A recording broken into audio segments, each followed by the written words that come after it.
রসুল সাল্লাল্লাহু আলাইহি ওয়াসাল্লাম বলেছেন, সে সত্তার শপথ খেটে বলছে যার কুদরতি হস্তে আমার প্রাণ, তোমরা ততক্ষণ পর্যন্ত জান্নাতে যেতে পারবে না যতক্ষণ না পর্যন্ত তোমরা বিশ্বাসী হও, মোমেন হও।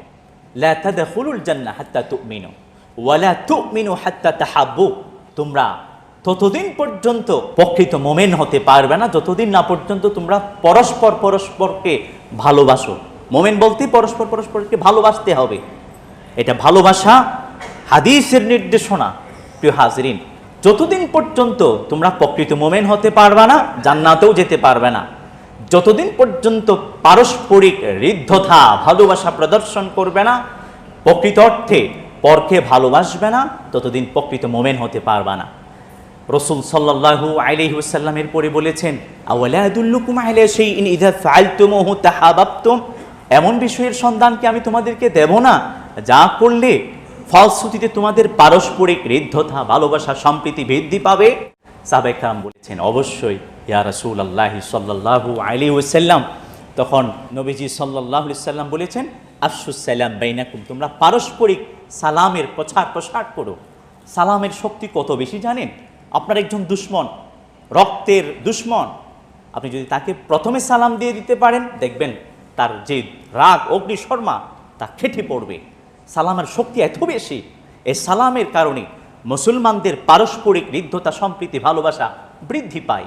এবং এই সালাম হলো ইসলামের যে 15টি বেস্ট ইউনিক ক্যারেক্টারিস্টিক্স আছে, বৈশিষ্ট্যাবলী আছে, সেসবের মাঝে অন্যতম। ইসলাম হলো দীনুস সালাম। ইসলাম শান্তির বার্তা শোনায়। যখন মুসলমান দুইজন একত্রিত হন তখন পরস্পরকে অভিবাদন জানান সালাম বিনিময়ের মাধ্যমে। রসুল সাল্লাল্লাহু আলাইহি ওয়াসাল্লাম বলেছেন হাদিসের মধ্যে, ইহুদিদের সবচেয়ে দুটি কাজ অপছন্দনীয় মুসলমানদের, একটি হলো সালাম বিনিময়। দুইজন মুসলমান একত্রিত হলে একজন একজনকে সালাম দেন। ইহুদিদের এটি বরদাস্ত হয় না, ভালো লাগে না, পছন্দ হয় না। আরেকটি হলো ওয়ালাদ্দাল্লিন বলে যে মুসলমানরা আমিন বলেন, ইহুদিদের এটি পছন্দ না। এই দুটি বিষয় ইহুদিরা বেশি কষ্ট পায়। এবং রাসূল সাল্লাল্লাহু আলাইহি ওয়াসাল্লাম বলেছেন, লা তাবদাউ আল ইয়াহুদ ওয়ালান নাসারা বিসসালাম, ইহুদি এবং খ্রিস্টানদেরকে তোমরা আগে বেড়ে, হে মুসলমান তোমরা আগে বেড়ে ইহুদি খ্রিস্টানদেরকে সালাম দিবে না, কারণ তোমরা আল্লাহর কাছে সবচেয়ে সম্মানিত। তোমরা নিচু হয়ে তাকে আগে সালাম দিতে যাবে না। সে যদি তোমাকে আগে দে ওয়ালাইক বলবে অথবা ওয়ালাইকুম বলবে, নিজে আগে দিবে না। ইহুদিরা রাসূল সাল্লাল্লাহু আলাইহি ওয়াসাল্লামকে সালাম দিত না, আসসালামু আলাইকুম বলতো। ইয়া মুহাম্মদ আসসালামু আলাইকুম, মানে নাউজুবিল্লাহ তোমার মৃত্যু হোক। আমরা সালাম দেওয়ার ক্ষেত্রে অসচেতনতার কারণে অনেক সময় শান্তি বর্ষণ না করে, শান্তির বার্তা না শুনিয়ে বরঞ্চ কি করি, বদদুয়া করে ফেলি, না জানার কারণে হয়। আসসালামু আলাইকুম, হামজাও স্পষ্ট হতে হবে, লামটাও, লামের পরে আলিফটাও স্পষ্ট হতে, আসসালামু আলাইকুম। এভাবে আমরা অনেক সময় সালাম আলাইকুম, অনেক সময় সালামু আলাইকুম। সালামু আলাইকুম মানে তো তোমার মৃত্যু হোক, নাউজুবিল্লাহ। এভাবে আমরা সালাম দেব না। রসুল সাল্লাল্লাহু আলাইহি ওয়াসাল্লাম সুস্পষ্ট রূপে সালাম শিখিয়েছেন, সালামু আলাইকুম। এবং কোরআনুল কারীমের মাঝে আছে, ওয়াইদা হুয়্যিতুম বিতাহিয়্যাতিন ফাহাইয়্যু বিআহসানা মিনহা আও রুদ্দুহা, যখন তোমাদেরকে কেউ অভিবাদন জানায়, ওয়াইদা হুয়্যিতুম বিতাহিয়্যাতিন ফাহাইয়্যু বিআহসানা মিনহা, তখন তোমরা তার অভিবাদন অপেক্ষা উৎকৃষ্ট রূপে, উত্তম রূপে তাকে অভিবাদন জানাও, অথবা সে যেভাবে অভিবাদন জানিয়েছে অনুরূপ তাকে অভিবাদন জানাও। বিআহসানা মিনহা রুদ্দুহা, কেউ আপনাকে আসসালামু আলাইকুম বলল, আপনি তাকে অন্ততপক্ষে ওয়ালাইকুম আসসালাম বলুন, শুনেন মতো। এটি ওয়াজিব, সালামের জবাব দেওয়া ওয়াজিব। আর যদি তা আপনার পক্ষে সহজ হয় তাহলে আপনি আরেকটু বাড়িয়ে বলুন। কোরআনুল কারীমের নির্দেশনা, রাসূল সাল্লাল্লাহু আলাইহি ওয়াসাল্লামের সুন্নাহ। আসসালামু আলাইকুম বলেছেন কেউ, আপনি উত্তরে বলতে পারেন ওয়ালাইকুম আসসালাম ওয়া রাহমাতুল্লাহ। কেউ বলেছেন আপনাকে আসসালামু আলাইকুম ওয়া রাহমাতুল্লাহ, আপনি উত্তরে বলুন ওয়ালাইকুম আসসালাম ওয়া রাহমাতুল্লাহি ওয়া বারাকাতুহু বিআহসানা মিনহা আও রুদ্দুহা। প্রিয় হাজিরিন, রাসূল সাল্লাল্লাহু আলাইহি ওয়াসাল্লাম এগুলো আমাদেরকে শিখিয়েছেন। ইসলাম কত সুন্দর। পরস্পরে দেখা হলে এভাবে সালাম বিনিময় করেন। প্রিয় হাজিরিন, এখন অনেক সময় দেখা যায় অনেক হিন্দু নন মুসলিম আমাদেরকে সালাম দেন,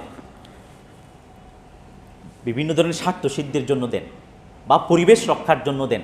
সেক্ষেত্রে আপনি ওয়ালাইকুম আসসালাম বলতে পারেন না, আপনি বলবেন ওয়ালাইকুম অথবা ওয়ালাইক, এভাবে জবাব দেবেন, ওয়ালাইকুম আসসালাম বলবেন না।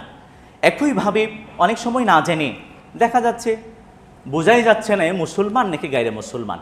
নানা কারণে হতে পারে, তো সেক্ষেত্রে আপনি সালাম দিবেন না, সে দিলে আপনি ওয়ালাইকুম আসসালাম বলবেন। প্রিয় হাজরিন, যদি আপনি সুনিশ্চিত হন সে নন মুসলিম, আনবিলিভার, তবু পরিবেশ রক্ষার্থে তাকে সালাম দিতে হচ্ছে, তখন আপনি বলবেন আসসালামু আলা মান ইত্তাবা আল হুদা, আসসালামু আলা মান ইত্তাবা আল হুদা। মসজিদে প্রবেশ করেছেন, দেখেছেন সবাই মুসল্লি নামাজ আদায় করছেন, কত নামাজ আদায় করছেন না উপবিষ্ট, তখন বলবেন আসসালামু আলা ইবাদিল্লাহিস সালিহিন, পুণ্যময় যারা ইবাদতকারী আছেন আল্লাহর বান্দা, তাদের উপর সালাম, এভাবে সালাম দিতে পারেন। প্রিয় হাজরিন, আমরা অনেক সময় জেনেও নন মুসলিম যারা আছেন তাদেরকে সালাম দিই, এটি হারাম, এটি জায়েজ নেই। দীর্ঘ আর করবো না।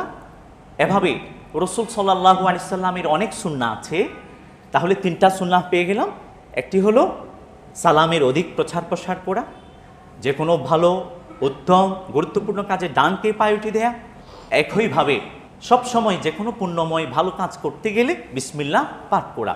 এই 3টা সুন্নাহর উপর আমল করলে বাকি সুন্নাহগুলোর উপর আমল করা সহজ হয়ে যায়।